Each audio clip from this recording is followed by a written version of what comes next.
Untuk kesekian kalinya, Houthi membuat Inggris menerima pil pahit kerugian yang semakin besar. Kabar terbaru, kapal Islander Inggris terbakar usai dihantam rudal Houthi pada Kamis 22 Februari 2024. Serangan tersebut menjadi pukulan telak dari Angkatan Bersenjata Yaman terhadap sektor maritim Inggris.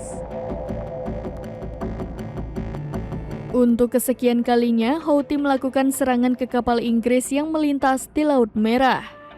Kali ini, kapal Islander milik Inggris terbakar hebat usai dihantam rudal Houthi pada Kamis 22 Februari 2024. Serangan tersebut tak pelak mengakibatkan dampak serius pada sektor maritim Inggris. Dikutip dari CBS News via Tribun News pada Jumat 23 Februari 2024, Houthi meluncurkan 2 rudal sekaligus ke kapal kargo Islander. Insiden tersebut dibenarkan oleh Pusat Operasi Perdagangan Maritim Inggris. Pihaknya mengatakan kapal Islander terbakar usai Houthi melakukan serangan membabi buta. Adapun kapal kargo itu diserang dari Thailand saat hendak menuju Mesir. Namun, Pusat Operasi Perdagangan Maritim Inggris mengklaim pihak kru kapal telah mengirimkan pesan sebelumnya.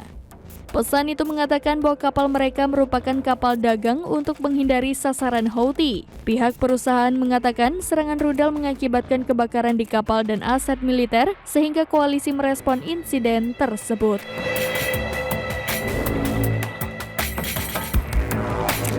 Demikian informasi terkini, Syedara Lun, saksikan terus berita lainnya di kanal YouTube Serambi News, website dan Facebook serambinews.com. Download Tribun X sekarang, menghadirkan lokal menjadi Indonesia.